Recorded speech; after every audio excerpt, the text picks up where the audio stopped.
Welcome to the Real Estate Mailbag. I'm Angie Lawless, and I'm here with my co-host, Brandon Miller, and one of my other co-host, Steve Morris, is again absent, but we'll try to make up for him. This podcast is put on by Wagon Wheel Title. We're a real estate title company. We have 7 attorneys on staff, and our pledge is that we make our real estate clients look like the stars that they are. In their transactions, we provide our clients with a first-class experience. On this podcast, we interview the best of the best in real estate and bring real estate tips, tricks, stories, and news to anyone interested in real estate. We want to hear your questions going forward. So if you have an idea or questions, just send us an email to mailbag@wagonwheeltitle.com. What's up, Jennifer? All right. Today's panelists were selected because they are some of the city's leading thought leaders when it comes to real estate investing. Each of our guests occupies a bit of a different space from each other, and thus we will hear a myriad of valuable perspectives that hopefully will form a kaleidoscope of investment advice gold. And Brandon wrote that sentence. Valuable perspectives that form a kaleidoscope of investment advice gold. Oh, wait, let me back up. A myriad of valuable perspectives that form a kaleidoscope of investment advice gold. So it's pretty impressive, yeah.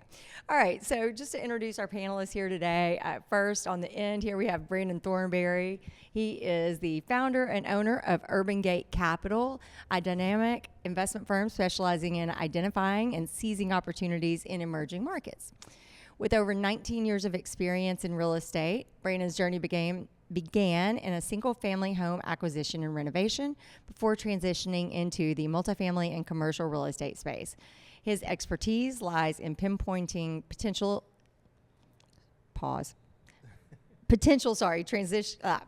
envisioning value-add properties. That sounds like a Brandon Miller sentence right there.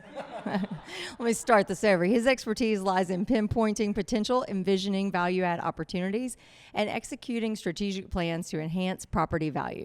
Currently, Urban Gate Capital is strategically focused on acquiring properties spanning from Clarksville to Chattanooga, covering the vibrant Middle Tennessee region. In addition to its real estate investments, Urban Gate operates a private lending arm that provides funding for various projects, including fix and flips, land acquisitions, and multifamily and commercial ventures. Brandon Thornberry resides in Nashville, Tennessee, alongside his wife, Katie, and their 3 children, Ava, Hank, and Margaret. His passion for real estate and commitment to family make him a driven entrepreneur and a dedicated family man. So nice. Brandon, thank you, ChatGPT, for writing that resume for me. You know, Chat did a great job. And Brandon's one of our oldest, youngest clients and is just a dear, sweet, smart soul. So if you don't know him well, get to know him. Yeah. I'll put an extra plug in there, too. We've seen Brandon from the very beginning. He'll talk about his roots and how he kind of got started, but really come a long way. And for any of our listeners who are looking for funding, we're seeing increasingly that Urban Gate Capital is a very attractive platform and becoming one of the leading platforms, I think, for what y'all do in town, which is a very valuable service right now. Okay, our second panelist today is Valery Parham. Valery is a Nashville-based realtor, world traveler, and entrepreneur focused on helping others build wealth by investing in real estate. She has a true passion for this area and helping clients achieve their home buying, home selling, and investing goals. Her focus is on education and storytelling, which has led her to write a book, Ready, Set, Invest in Real Estate, for new home buyers and investors. She focuses on home hacking strategies, which we're going to hear a little bit more about a little bit later today. And her aim is to get people to consider how owning property can make them money instead of simply, costing them money and paying somebody else's mortgage. As a licensed realtor and rental property owner in the state of Tennessee, she is eagerly poised to use her knowledge and expertise in the Nashville area to help those ready to start their real estate journeys. We're excited to hear from you here in just a little bit as well. Thank you so much for having me. I'm excited about it. How many people can say they've written a book on real estate? So. I appreciate it. Okay, and our third panelist today is William Wilson. William is a highly regarded real estate broker here in Nashville, known for deep expertise in the local market and his commitment to client success. With years of experience, William has built a reputation for providing exceptional service, whether assisting buyers in finding their dream homes or home sellers in maximizing the value of their properties. He's got a client-first approach, high attention to detail, and negotiation skills that have made him a trusted name in the Nashville real estate industry. He has built a quickly emerging brokerage that is, we think is doing some really neat things. He will talk about here also a little bit more today. But he's dedicated also to making each transaction as smooth and rewarding as is possible for those he serves. Now Brandon's going to give us the market minute, just a quick snapshot of what's going on in the market. Right. Usually I write these a couple days before the podcast, and by the time that the podcast arrives, the data has changed. So I think the biggest things we're seeing right now are that we had a really good inflation report, which was at 2.9. To give some context, that's the lowest CPI report in over 3 years. So we think that it's already moving interest rates. We're seeing mortgage rates in the low sixes. Other big market minute was, sales were down a little bit in June, but they bumped back up about 5% in July. And home prices in the Nashville MSA were up about 5.8% over the same time last year. So we're seeing nice price growth over the last 12 months. And we're also seeing, interest rates kind of hitting a level where I saw a stat this morning that refinance applications were up 118% versus this time last year. So we're starting to see some really encouraging signs on the interest front, which will hopefully be good for all of us and anybody who is looking to buy or sell a home. All right, so now, our panelists are going to speak to you about investing in real estate on a number of different strategies in a moment. But before we dig into the specifics of the strategies, just tell us a little bit about how each of you got started into real estate in general. We'll start this way, and then the next one will start this way. All right, perfect. So for me, real estate pretty much started right after undergrad. I was starting my career, and my mother, she gave me some advice. She's like, if you're going to stay in Nashville, you should probably buy something instead of continuing to rent. And, I always give her credit for this because I was looking for houses at the time, and even way back when, relatively, I feel like the prices were inflated a bit, or at least it felt that way.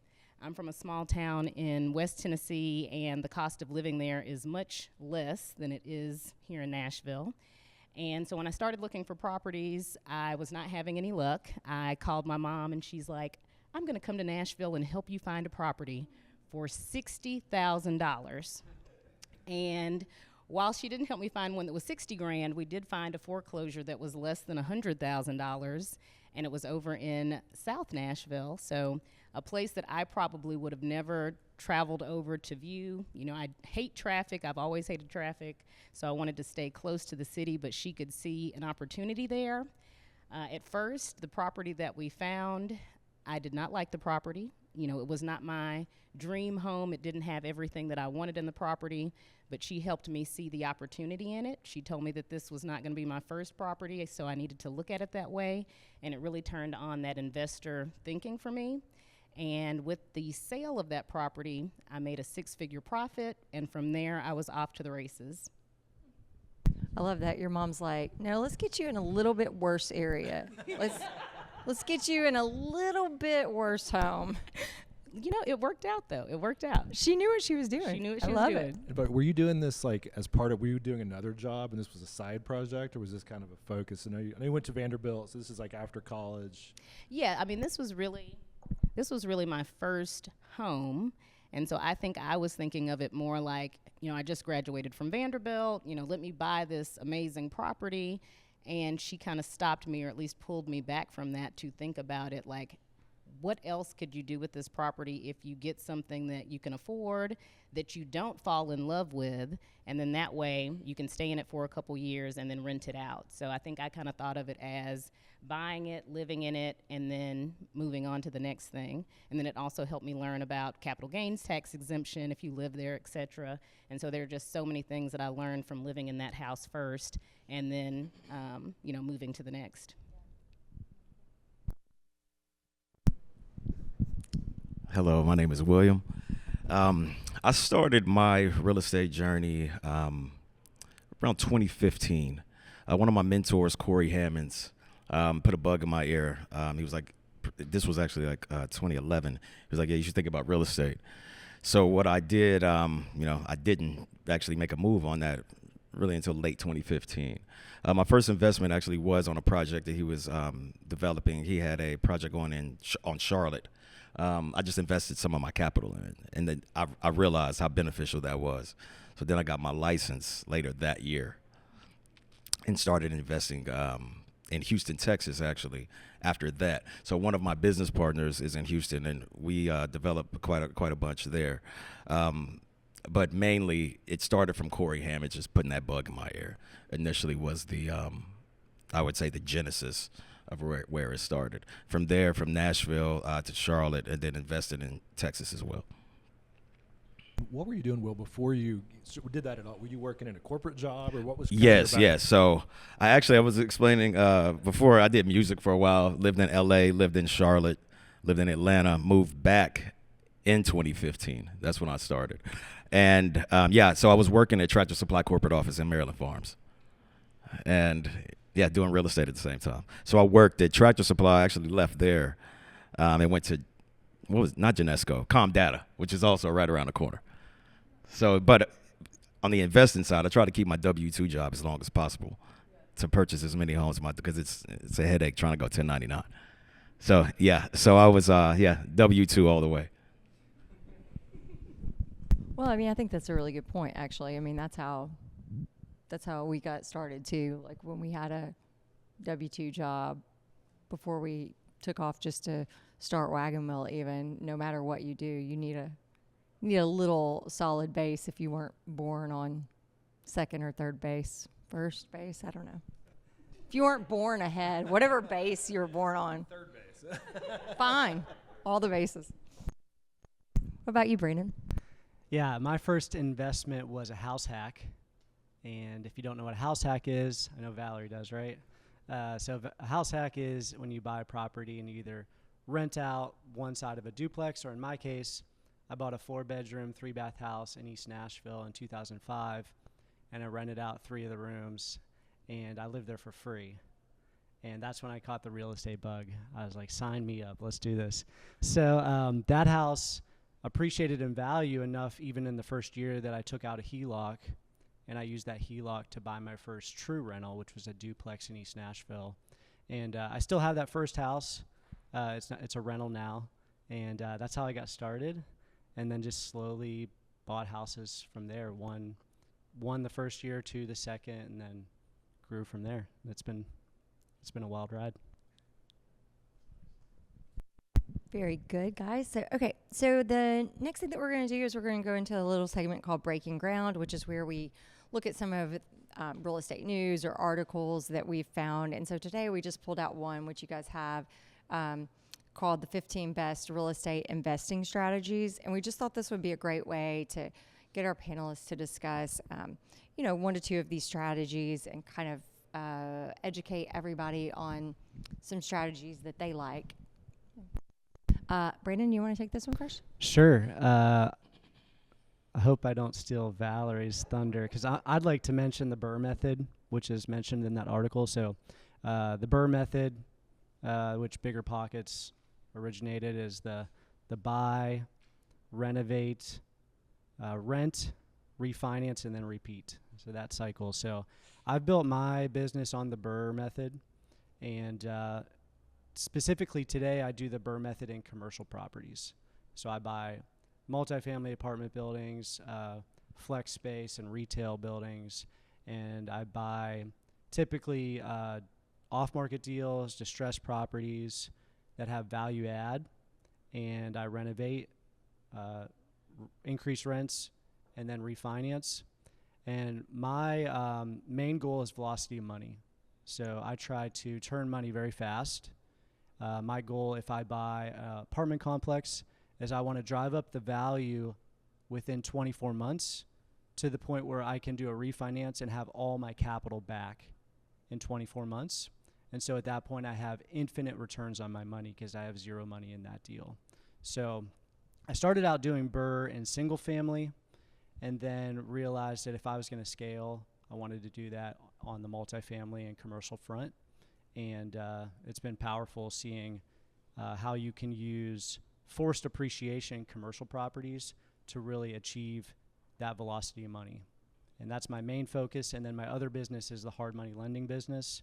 And so we loan money on fix and flips, bridge loans, transactional deals here in the Middle Tennessee area. And those are my main two focuses. I looked at that list. I think I've done like 13 of the 15.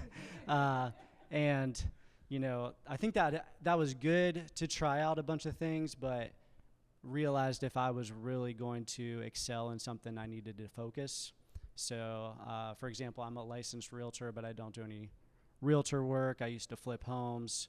I used to do single family. I've done Airbnbs, wholesaling, land banking, development, and I think at some point you have to pick something. And so I've picked commercial properties and hard money lending as my main focuses. So one follow-up question. So for somebody who's looking to do BRRRR, yeah, kind of talk to us a little bit about the difference between doing it in the residential space versus the commercial space. Like yeah, what? I love that question. That gets me excited. So in residential, as we all know, your comps or your value is based on your comps, right? It's pretty basic. Your value is based on what Joe and Susie sold their house for down the street.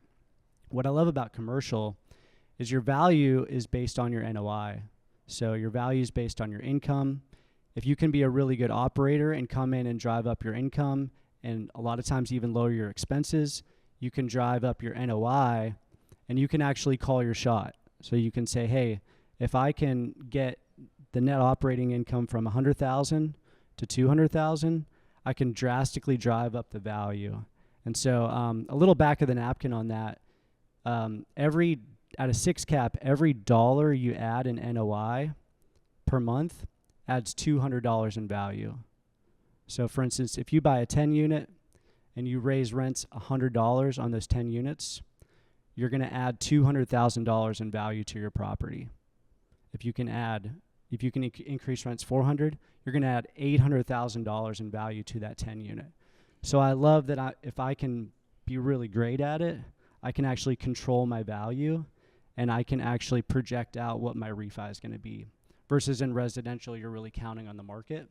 And we've benefited a lot in Nashville from the market going up, values going up, so that's been great.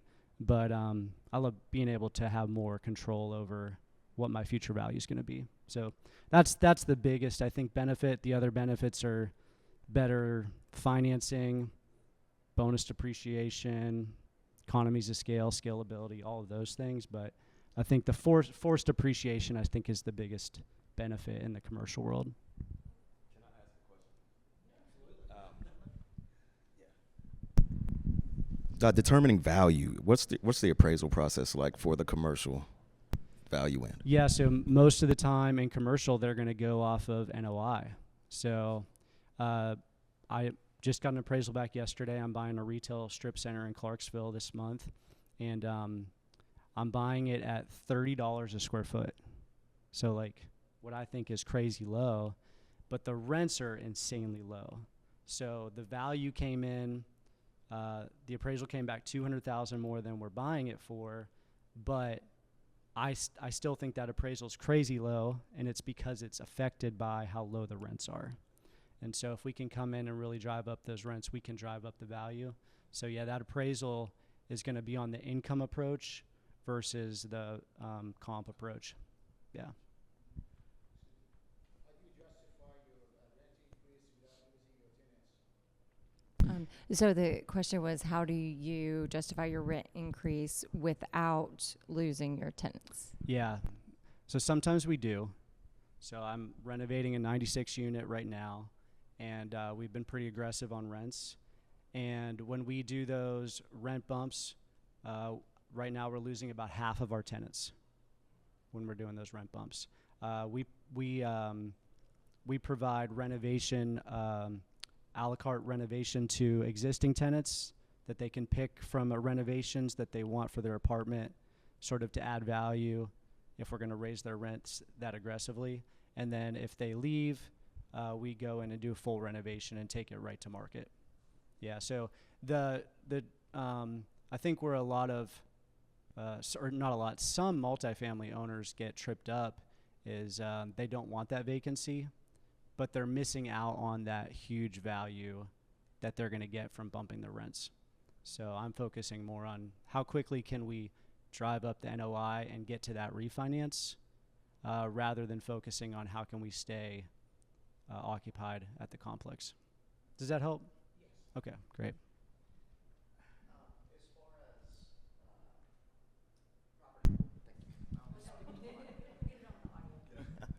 Do you self-manage your properties, or do you hire out property management? Yeah, that's a great question. So I do a mix. I still have a single-family portfolio in Nashville, and I have an employee that runs that for me. My multifamily, that's throughout Middle Tennessee, I use third party. And then my commercial properties that are more like triple net, I manage those myself. So that's just how I'm doing it right now. That's definitely subject to change as it grows. Yeah. Every now and then I think about just consolidating it into one company and self-managing, and then I don't realize I don't want to do that. It'd be miserable. So at least for now, I'm not going to go that direction. Yeah. But that's a good question though. Yeah. William, Valery, you want to comment on any of the strategies in the article that you? Yeah, so I started my career comparable to Valery's with house hacking. So I started house hacking, buying a home every year. And really what's helped me with my investment journey is setting goals. So year one, I was like, I just want to buy a house. Year two, I learned more, and it was to scale up. So now, like, one of my goals for 2025 is I want to do 3 infill projects, 5 fix and flips, and then I'm going to buy a new primary. So for year over year, that's one of the goals. But I started out house hacking, and I think that is, like you were saying, it's one of the most beneficial ways to, I would say, increase your portfolio, your net worth, and it's helped me tremendously, kind of bounce spring me to different heights with the house hacking. Yeah, and just to add to that, I would say for me, it's being creative with house hacking. As both of them talked about, my first property, or my next property, I should say, I bought it to live in it, but I also had a thought from the start of what I wanted to do from a renovation standpoint so that I could start generating income. So the house that I bought next, I built a mother-in-law suite onto it, so it gave me an opportunity to learn about working with contractors and thinking strategically about what to add to the property. And once I was finished with that renovation, that property, the income that came in paid 75% of my mortgage payment. And from there, you talked about forced appreciation. There are vehicles to take the money back out, and I leveraged that money to move on to the next property. And so that's one of the things that I would say, too. It's almost kind of combining some of the live-in, then rent, the BRRRR strategy. I do like buy and holds now, so I've done some things where I've partnered with people on property. So there's all of these different creative ways that you can get into property. And I would just tell people to be creative when they're thinking about some of these strategies and how they leverage them. Our business partner, Steve, who isn't here, so I feel like I can talk about him. He has always said from the beginning, he's like, I just want to buy 10 properties, keep them, pay them off, and just have the mailbox money at the end. Like, he's not into, and I think that's a valid strategy if you're somebody who's working a job and you're not, you don't have all the time to put into it. Just buy something, focus on paying it off, paying it down, whether maybe you refinance to get more quickly, but then you go to paying some down.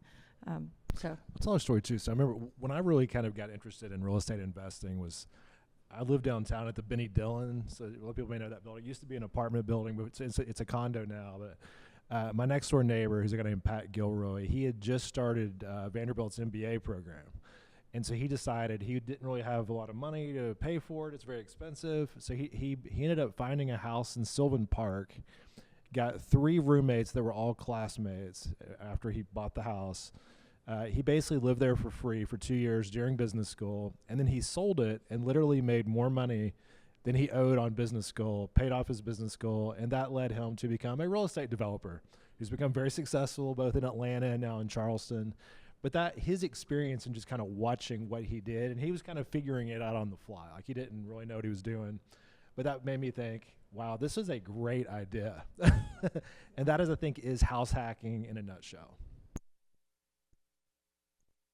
Okay, so aside from, we're going to talk about where do y'all get your news and how do you stay informed in this constantly changing market? So aside from sources like Inman, maybe Richard Courtney in the Nashville Ledger, the Tennessean, the Wall Street Journal, are there other sources that you regularly turn to for your sort of information and how you sort of stay informed and keep learning and learn about our market in particular?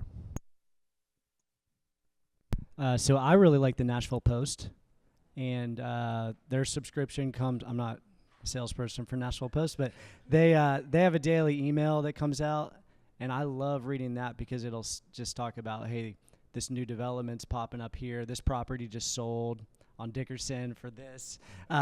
This restaurant's popping up here. I've always invested in the path of progress, so I like to kind of be like just outside of where like the sexy part of town is. I want to be like on the fringe of that, and so I kind of like to keep up with what developments are popping up, what properties I've sold. So I like the Nashville Post. Again, not a shout out to William Williams. Yes, absolutely. Not to be confused with William Wilson, which is it's a lot of W's there. Brandon, just out of curiosity, what year did you invest on Dickerson? I remember walking up Fern Avenue and knocking on doors, and I bought a house on Fern in 2014, and he said, hey, you should walk down the street and talk to this guy. I literally walked down the street, talked to him. We got that under contract, and he said, you should walk down the street and talk to this lady, and bought 11 properties on Fern Avenue just from door knocking in 2014. So I still very vividly remember when you sold those. Yes. That's both a good story and a bad, because I sold those in 2018, I think, after rezoning them, and did what I thought was really well on it. And then now looking back, I'm like, man, I can't believe I sold it for that. You can't look back. It'll kill you every time. I know, it's the worst. But I mean, it's hard to look back without also taking into account, what you reinvested the money in and all that. So it's that's true. Absolutely. But okay, so how about you? I like the Post as well. I also like the Business Journal locally. Nashville Business Journal is huge. I check that out every day. I would say on a national, I ran across a guy named Lance Lambert on Twitter, who gives phenomenal information. He started a company called Parcel Labs, and it's great. It's if you want information on, I would say, the overall scope of real estate on a national level, Lance Lambert is my go-to, and he packages it really well. But yeah, his Twitter is Lance Lambert. I'm not sure if that's actually his handle, but his name is Lance Lambert. With Lance Lambert with a T or with a TH? I believe just a T. Okay. But Parcel Labs is his company. Got it. Okay, so everybody look that up. What about you, Val? I'd say I'm similar to them. Definitely the Nashville Business Journal, the Realtors Association. Those are probably some of my key places that I stop first. Yeah, that's good. William, is this guy? Okay, so just for everybody out there, it's the handle is @newslambert, LAMBERT. All right, so we're going to move on to Path to Profits. This is where these guys share their tips and tricks to help you guys make more money. So we've talked a little bit about the first one that I was going to ask, which is sort of what particular strategies that you've employed and how you got started. If there's anything else that you want to say about that, but how did each of you find that first investment deal? I mean, we've talked about, I know your mom, but specifically, how did you go about finding? Like I said, that very first one, I feel like she definitely was a catalyst. Now when I'm looking almost kind of like what you talked about, thinking about the path of what's coming next. I've been in my area, my neighborhood for 20-something years now, so there are a lot of things that intuitively I feel like I know about that area, but then I'm also looking for what's coming next. So I think those are some of the things that I really focus on, because if you're getting in the areas that are already developed, you will pay more for that. If you can have a little foresight into where you think things are going, if you can do your research, then now you can get something at a deal before the prices are driven up by new development, et cetera. So those are some of the things that I like to do.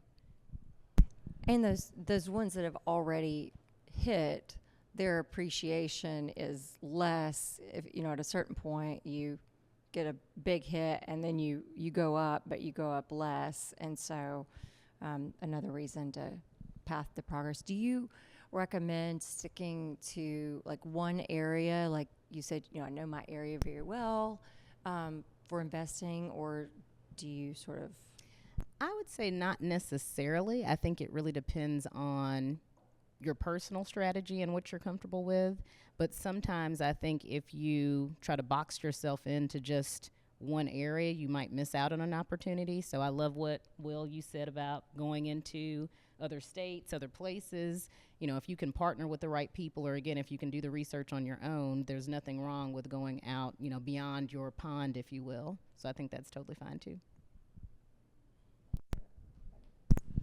My first deal, how I found it. So I went to a listing appointment. This was 2016 on Lewis Street. And at the time, as I would say, a beginning realtor, my mind wasn't investing, right? It was just helping the client. So I really kind of needed to transition my mind into, here's an opportunity that I could even help them, that possibly develop on this property as opposed to me selling it. Like, let me give you all your options. So I sold a property on Lewis Street, and they developed that and sold it and made a lot of money. So I went back and was walking around actually there, and it was a similar situation. I was just walking around, and they were like, hey, he's looking to sell. So instead of selling this one for him, I invested for myself. And it kind of kicked off from there. So, yeah, bought that, renovated it, fixed it, flipped it, and then, took those profits and did it again. There's a gentleman at my church who had about 30 single family. He was older, and I asked him if he could mentor me a little bit, and he agreed. And he was kind of trying to start to sell off his rentals. So he said, hey, go pick one of my rentals and we'll establish a market value, and I'll take off 10% and I'll sell it to you. And so I picked a duplex out of his properties, and we came to a price, and I bought it from him using that HELOC from my first house. And then later on, he seller financed me some of his other properties as well. So that was how I found my first true rental property. You hit on something really important, I think, seller financing. Yeah. Talk a little bit about that, because I think a lot of folks out there, they struggle to, even if they have their own house, they've struggled to get there if they're renting. I mean, Yep. They think a lot about how do I get the money. And I think that's a great point too, is you don't have to make your first house the one that you even live in. Sure. Like, you can rent and go buy something else, because it may be you don't want to live there. Maybe you don't have enough money to buy exactly where you want to be, but you do have enough money to buy a lesser property that's an investment property.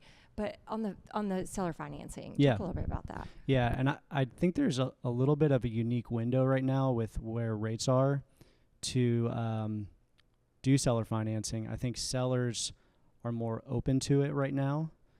Especially in my space of commercial and multifamily.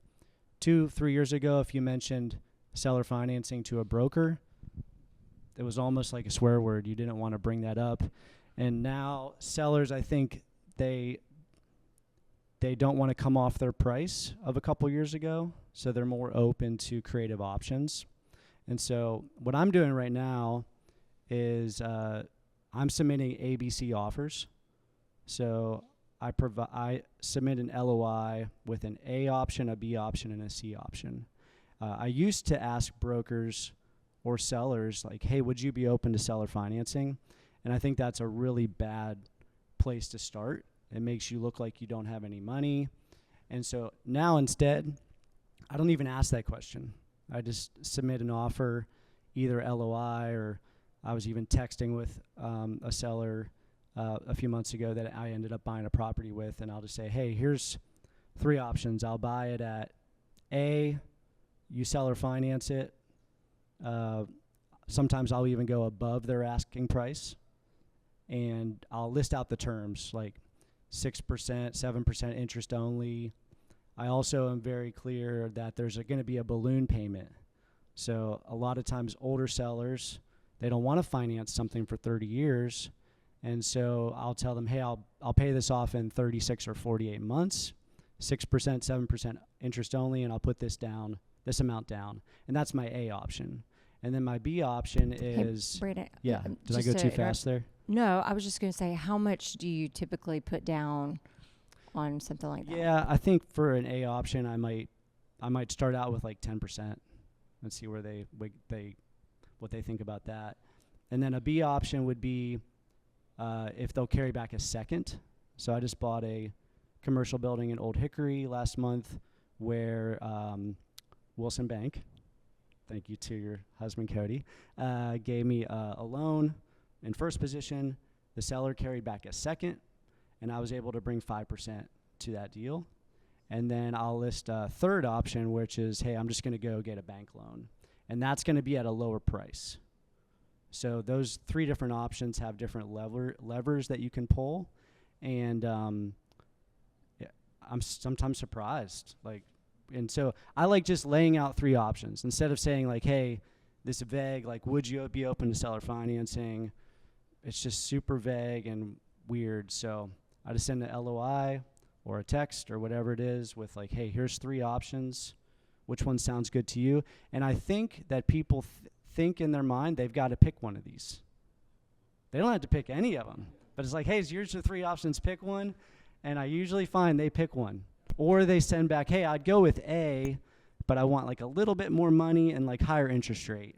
And so we can kind of then, now they've picked that option, we can kind of go in and like tweak some of the levers inside of that option to figure out what works for them. And I'll just say anecdotally, like what we see at Wagon Wheel, right now, you're right. 24 months ago, if you had a seller financing, contingency in an offer, you basically might as well not even make it, right? People were getting 30 offers for properties. Yeah. We are seeing a lot of seller financing deals. Like we draft a lot of promissory notes and deeds of trust, and I feel like that's almost like somebody's full-time job right now. We see so many seller financing deals. So for our listeners, just know that I think is really great advice, and especially I love the 3-tiered approach.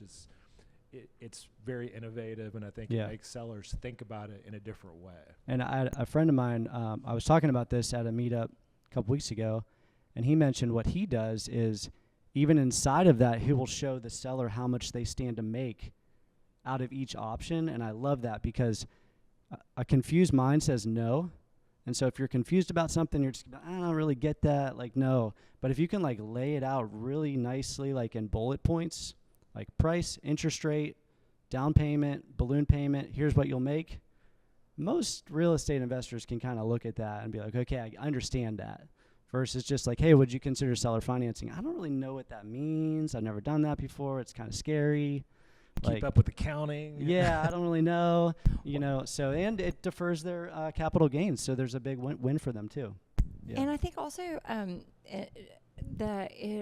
it shows that you are sophisticated, and it probably gives a bit of comfort to the seller in that, yeah, this guy's probably going to follow through. He knows what he's doing. Okay, we have a audience question, which we normally don't do in the middle, but we're loving this interactive nature. I can hand it back if I need to. No, don't hand it back. Okay, so I'm starting to second guess this like subject to seller financing offer that I have on a condo that I own. I'm like, wait, maybe I was one of those confused minds. Okay, yeah, It's like, I don't get this. This is scary. No, I'm not considering this at this point in time. So I might have to go back on that or send you some questions. But all that to say, you're the seller that would do the subject to or seller finance, or you're the buyer? I have my own property, like a condo that has been on the market for a while, and I got an offer, Okay. which was like a subject to kind of, and transparent vulnerability here. I don't quite understand the difference, what a subject to is versus seller financing. Maybe it's one of the same. I mean, I am one of those people who are a little more confused by it, and it's just easier in the, in the busyness of my life right now to be like, yeah. Well, there's a couple things you want to think about with this subject too. There is something called a due on sale clause. So technically, your lender can call that note. If when you sell that property, they could call that. So you need to understand that risk. Okay. Probably not going to happen if your buyer is paying the payments, but that is a risk you need to take into account if you're going to subject to as a seller. Okay. And then also, you want to make sure the insurance stays in place is a big factor. I've been the buyer doing subject to, and so these are just like a few things that I've learned, some little nuances. I'm not an expert on subject to. I've done some of them, but those are just two things that come to mind right off the top, but I'd be happy to chat. Good to know. Yeah, we'll further take with you after the podcast. Sure, absolutely. The primary question I had, and the more pertinent one that I was interested in, is I uniquely kind of stumbled into my first real estate purchase that was a duplex. And looking back, I'm so glad that I did. I still own the property. One of the things I've had a hard time with, though, is in terms of getting a HELOC as an investment property. Yeah, that is hard. What would you recommend to listeners and folks like me who have a lot of equity in that property but feel like they're a little bit in a pickle with limited options for getting some of that equity out? Yeah, I think three options come to mind, and we talked about this at when we were prepping for this. I think right off the top, you need to look at your return on equity. Okay, so you need to figure out how much equity you have in that property, figure out what your net income is, like your true net income at the end of the year, and then divide that net income by your equity and figure out what return you're getting on your equity. So let's say you have $300,000 equity in that property and you're making $30,000 a year, let's say. So you're making a pretty good return on equity if you're making a 10%. But let's say you're only making like 3% return on your equity. You could take that and you could sell and put it in a money market and you'd be making more money on your return on equity. So that's the first thing I would do. And then second, I would evaluate if it's in the path of progress and how much I think this property is going to go up in the future. And if I feel like it's kind of reached the top, I might sell that in 1031 into something bigger.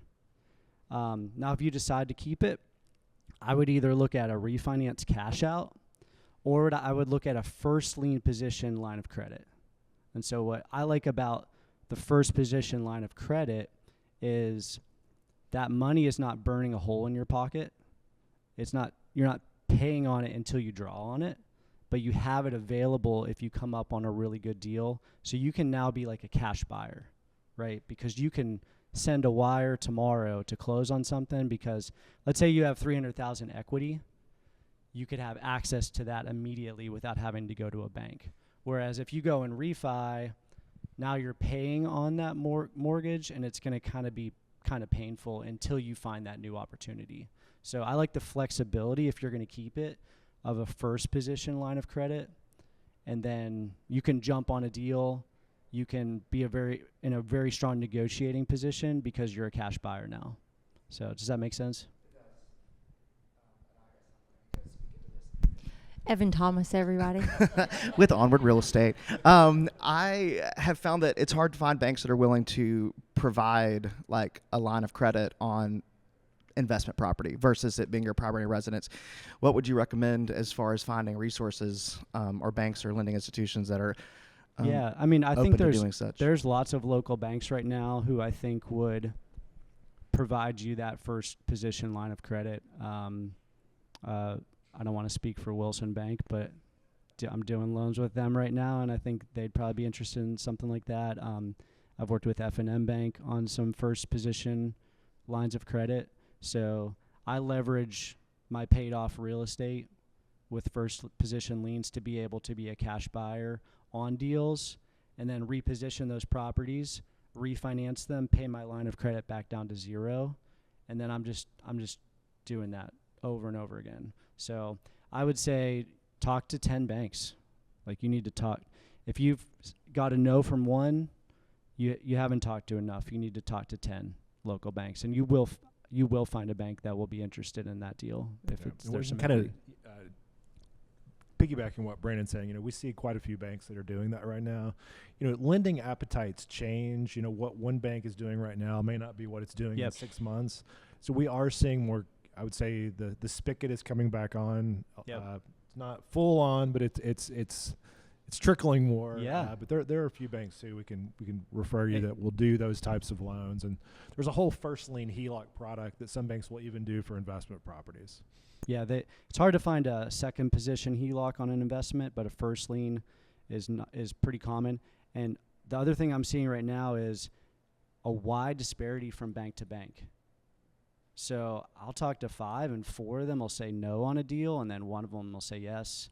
And it used to be, it was kind of just like everyone was in. Like, all the banks were like, yeah, let's go. And now it's like you might talk to 10, and then 9 of them are like, we've shut the spigot off, and one of them's like, yeah, we'll do that deal. So that's an interesting cycle in the market right now, for sure. Well, that was good, guys. Okay, so next question. The biggest lesson you've learned through failed or missed opportunities? This is a good one. I know, this is a good one. This is a very good question. For me, I would say I like to think of failure a little bit differently. I feel like failure is really only failure if you choose to see it that way and you aren't able to learn something from it. So in my journey in real estate investing, for sure there are things that I have done well. There are other things that I have done completely wrong. But from those, quote unquote failures, I feel like I've learned very valuable lessons that I can take with me to the next project that I do. As an agent who's telling people and trying to advise people on what investing in property can do for them, I'm happy to share my failures because that can be something that they can look at it, evaluate it. They don't have to make that same mistake. And it helps them know that, nobody is perfect in this investing world. We all make mistakes. It's just what you do in terms of learning from those mistakes, picking yourself up, pivoting when you need to. But that's what I would say about failure. I think if you think about it a little bit differently, it can help build some strength, some resiliency, and you just take those lessons on to the next project. Is there a specific failure that you've learned, in your investing career that you want to share? Absolutely. I feel like one of my last projects, I'd done a renovation project before, and it cost more than what we budgeted. It took more time than what we budgeted, and it was at a certain scale. So when I moved on to the next renovation project, I had those lessons in the back of my head. I did a bigger project. It had some very similar challenges, but because I knew that was probably going to happen, what I budgeted in terms of having some extra reserve money, those are some things that I took with me in just anticipating that it was probably going to be a bit of a challenge. Great point. What percentage reserve do you budget now on a renovation project? It really, I guess it just depends on comfort level. I'd like to have probably an extra 25% over on the side that I don't tell anybody that I have. And then if I have to leverage Don't tell the contractor. Exactly. They do not know. They do not need to know that. But it's and then if I have to pull from that, it's there. And it's not a problem that, sets you back or again makes you feel like you're in a pickle and you can't move forward. So I'll give you an example of one of my failures that I've learned. In 2021, I picked up a house on an R6 lot. And this, I can't stress this enough. Make sure that your GCs are licensed. He started a renovation. I'm in a hard money loan. And we got a stop work order because I got a referral from a friend, and he was not a licensed contractor. So, yeah, I'm just stuck in hard money for 8 extra months, just eating it and eating that cost. But you know what? I learned so much from that. So that was my worst project. But it's actually turning around because I refinanced it. HPR'd the lot. We're about to develop in the back. But I lost so much on that, not even just monetary and like my mind, my mental. But I learned so much too. So I would say, like, when you do fail, like, embrace it, because like at the time it did suck, but I learned so much from that, way more. And I wish I would have failed that hard early on. But I learned so much from that. I mean, one thing I love just kind of observing kind of this conversation is that, we really do see a lot of our clients, over long periods of time. And I think unlike in a lot of areas of life, if you're a real estate investor, you typically get better at it as you get older. And you see, guys that are 85, Charlie Munger-esque type people that are 97 that are just geniuses because they've done it for so long. They can size up a deal, back of the envelope math in 30 seconds. So that's just something, it's like kind of you're about developing that muscle and learning how to do it. You just get better at it the more you do it. And the best teacher is failure. I'm brought to this, like, I started laughing because I think about, Brendan, I think there was a guy that actually, that as well, and he was telling me the story about how in his investment properties, before he rents to someone, he goes and knocks on their door of where they currently live. You know what I'm talking about? And it's like looks in there, it's like, so imagine, you put your rental application in and like this man shows up and he's like, and his theory is, I want to see how you're treating your house now, because that's what my house is going to look like. So it's not a bad theory, but it's a little stalkerish today. But how about you, Braden? My biggest failures have resulted from when I've gone outside of my investment criteria, when I haven't stayed disciplined to what I was trying to accomplish. Will was talking about setting goals, and I'm a big believer in setting goals, writing down goals, telling people what your goals are.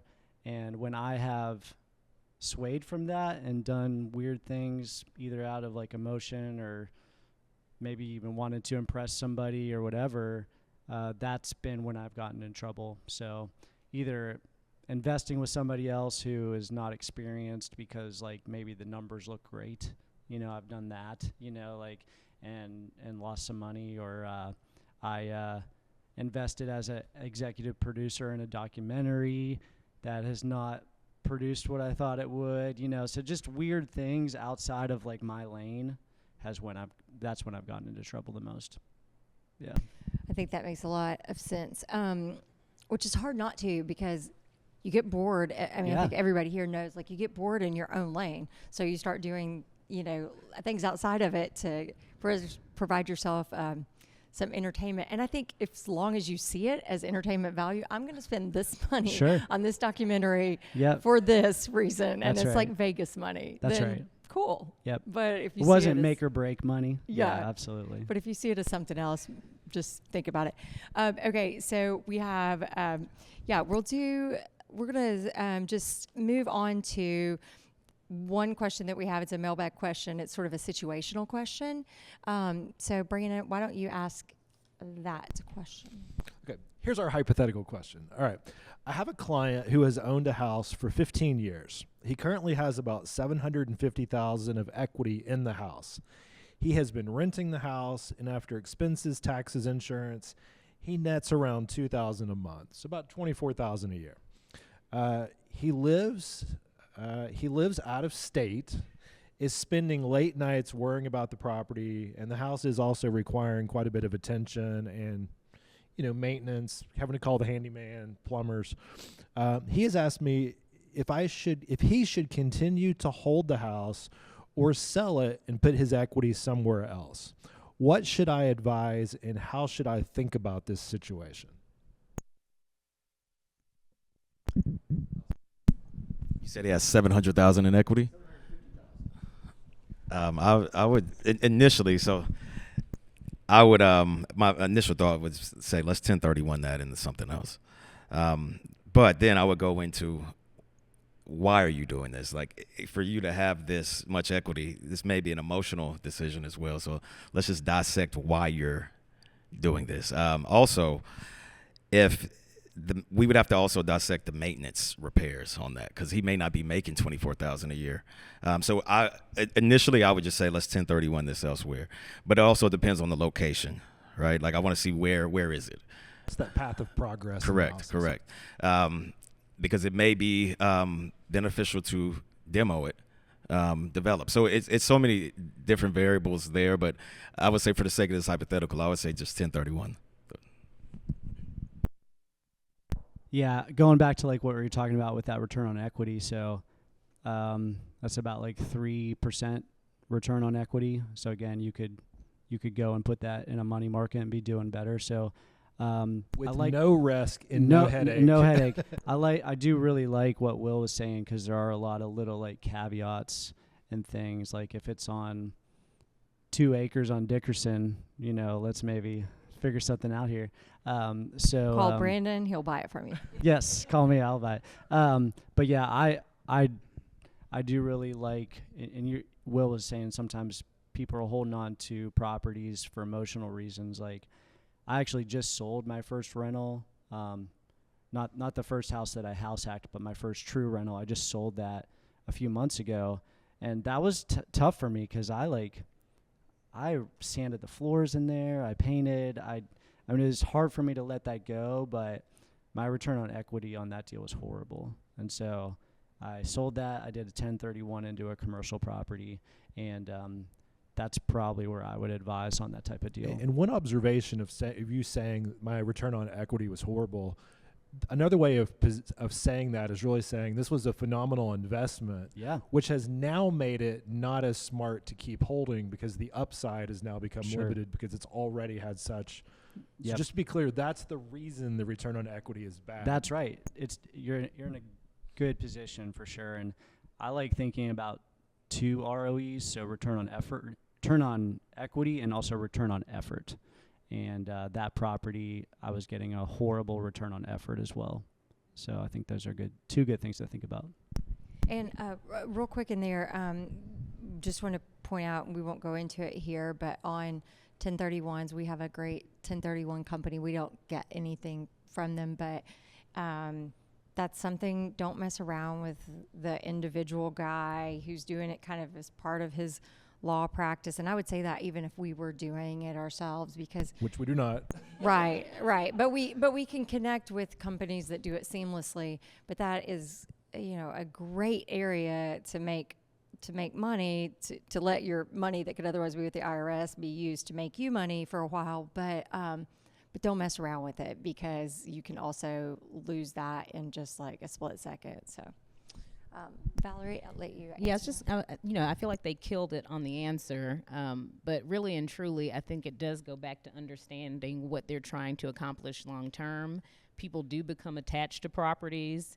I think the more that, you understand that, you've lived it, you've done it yourself, if you can give them some options on what to do, because, again, there could be more than one way to look at that. And it really just depends on what their goals are and trying to help them get to that ultimate goal and help them get past being attached to that property. That's what a good real estate advisor does, is really tries to figure out like what's the goal, what are all the options, looking at what's the highest and best use of the property, and maybe the return's not very good, but it could be good, and there's some things you could do to help reposition that. So tell us, where people can find you, how they can use you in terms of your services and that kind of thing. For me, if somebody's looking to find me, I would say Valery Parham Real Estate on Instagram, ValeryParham.com, ValeryParham. I am happy to speak with people. I love talking, so feel free to give me a call. My number is 615-560-6400. And where can they get your book? Yes, the book Ready, Set, Invest in Real Estate. You can find it on Amazon, Barnes & Noble, Books A Million. So, yeah, check it out. And like I said, would love to hear from anybody who has any questions related to really getting started in investing in real estate. Happy to help. You can find me, the website is williamwilsonhomes.com. I'm on Instagram a lot. My Instagram is William Basquiat. And a lot of people think my name is William Basquiat. My name is William Wilson, but my Instagram is William Basquiat. Oh, yeah. Basquiat.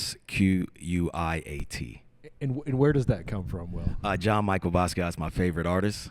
Yeah, he's a genius. So William Basquiat. Yeah. You can follow me on Instagram at I'm Brandon Thornberry on Instagram. I'd love if you could follow Urban Gate Capital on Instagram. And let's see, the hard money lending, we do provide short-term loans for fix and flips, transactional funding, and then occasionally we're raising money for deals like multifamily, retail. And I'd love to provide some value. I'm going to be putting actually together a little tip sheet on how to draft and create ABC offers. So we're developing that in the next 30 days. If you'd like to get that, just email me at brandon@urbangatecapital.com, and we'll send it over whenever it's all ready for you. I think y'all are doing some really good videos too, like on LinkedIn. So Yeah. that's something you can also follow if you want to learn more about what Urban Gate Capital is doing. Brandon, that's going to be a great little freebie on the website, Yeah. sign up to Yeah. get this. Absolutely. Oh, this is great. Hopefully it'll help people. Yeah, I love that. Okay, so last question. Who should we do this with next? Either a topic, a person. I guess I should say, who should we do this with next, or what topic should we do this on next?